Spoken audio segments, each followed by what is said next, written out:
answer period. If you would, as he's giving his speech, see if you can come up with a few questions along with watching him for his speaking style and comments.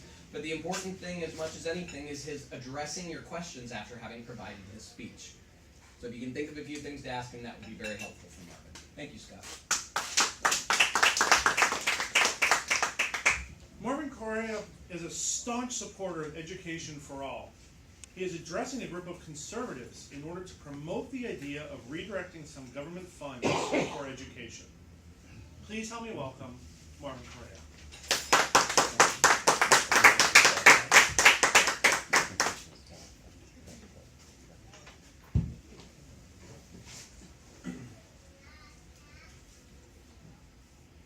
I have a secret to tell you.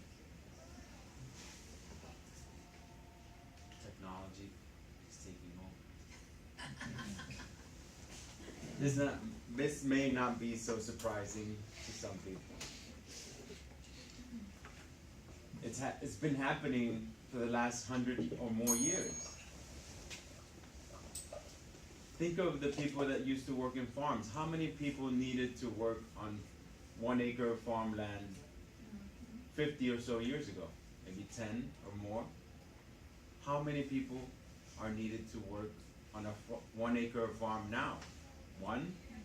2? Technology continues to advance. This isn't new, of course. It's been happening over the last 100 or more years since the Industrial Revolution. There's plenty of jobs that don't exist, that used to exist before. My concern is what will happen as we continue to move forward. The job that the average Joe Smith that drives a truck, he's a 45-year-old man, drives a truck every day. What happens in 5 to 10 years when there's driverless trucks, for example? What will he do at that time? To think about the fact that in 5 to 10 years, he will be out of a job, possibly go on welfare because there's unemployment, there's no opportunity for him. He doesn't have any additional training at that time. All he knows for the last 20 years is how to drive a truck and that profession itself.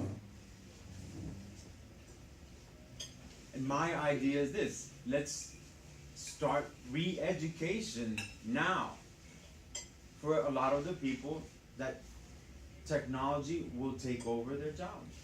We don't want to make a larger population that is useless. And I speak from experience myself. I'm a software developer, and I'm creating software that really takes the job of a person.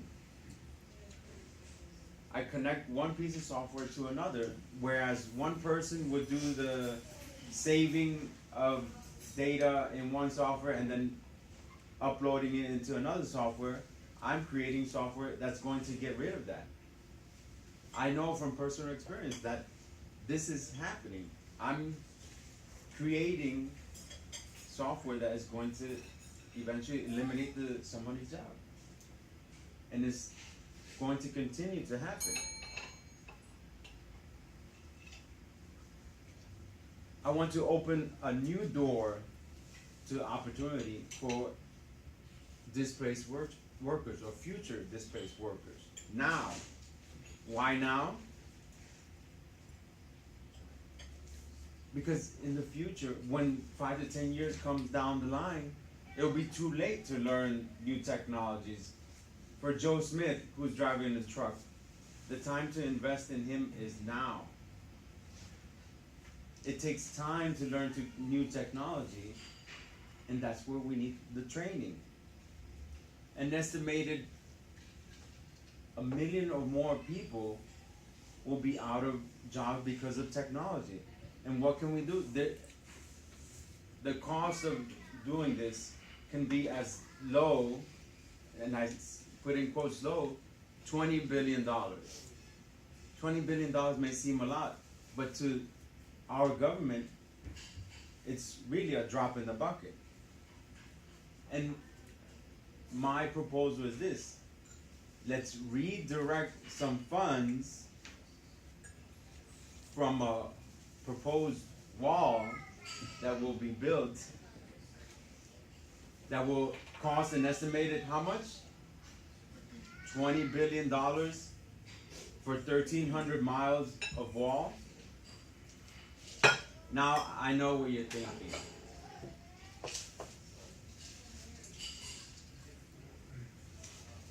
What is the reason behind the wall? Security, of course. Got to secure the borders. Infrastructure. You can't sustain illegal immigrants or immigrants in general. And they take jobs away from us. Those are three key arguments for the wall, for example. To address security. How many people died in the last year because of terrorist activity? Does anyone care to guess? 17. 17, maybe. And that within the United States. How do you define it? Let's say 49, you're in a way. Right, exactly. Yeah. So let's say on the higher side, 100 or more people, maybe. Do you know, according to the CDC, how many people died of heart disease last year? 17. Million. Just a tad bit more.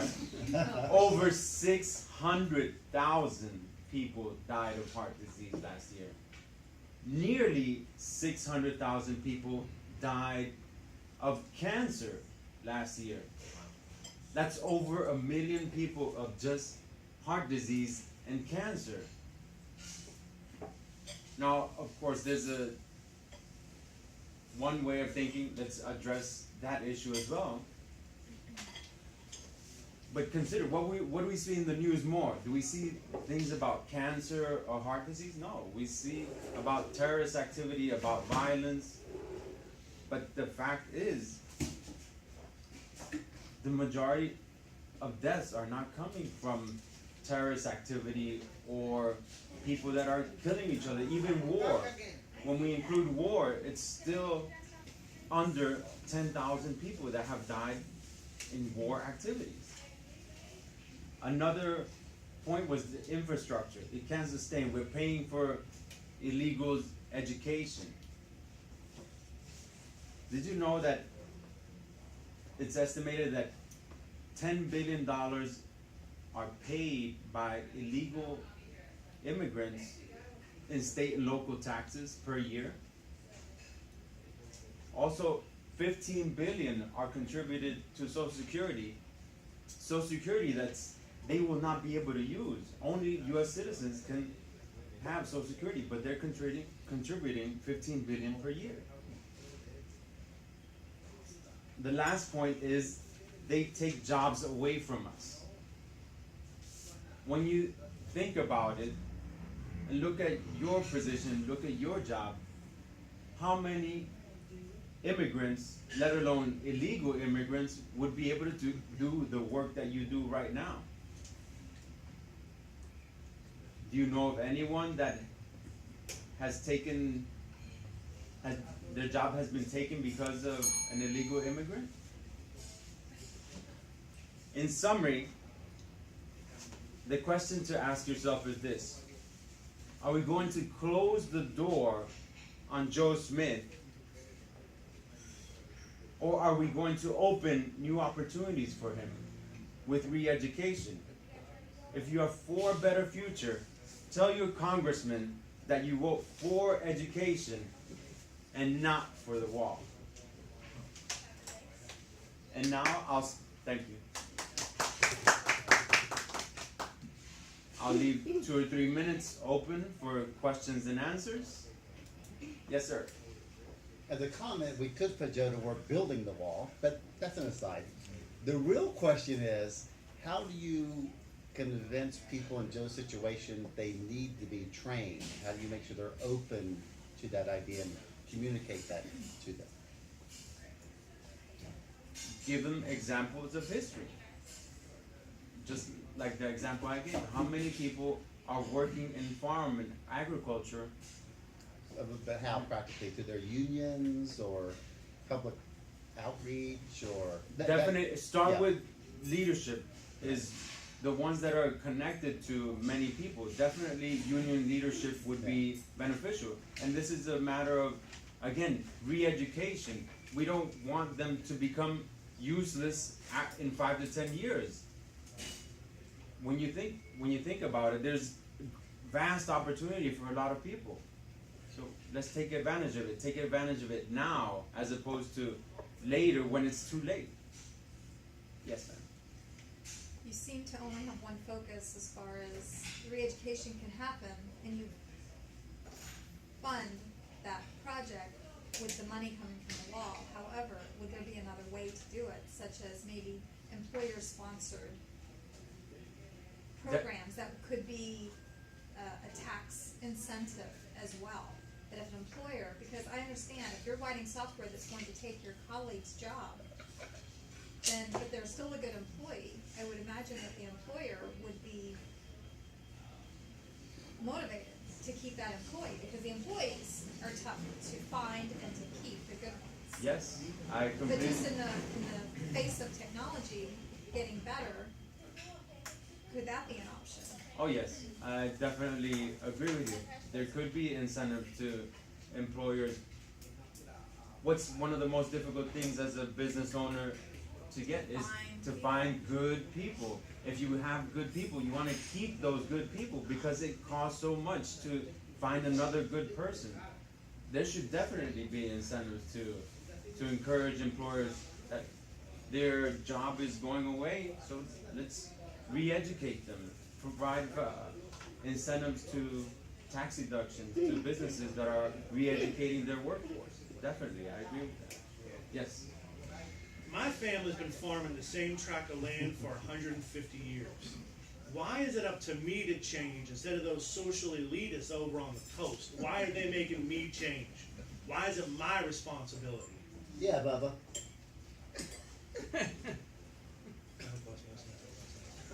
Sir, Be a plow. thank you very much for the question. I completely understand where you're coming from. And the unfortunate thing is that the world changes. There's nothing we can do about it unless we retrain ourselves. There's opportunities out there where, yes, there's farming opportunities, there's technology advances in farming that we can all learn, and it's for your own benefit.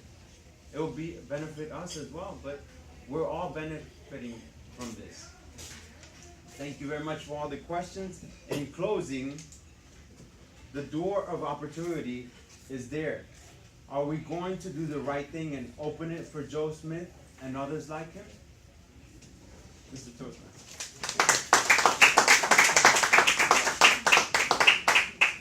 Very nice. Hey, man, this is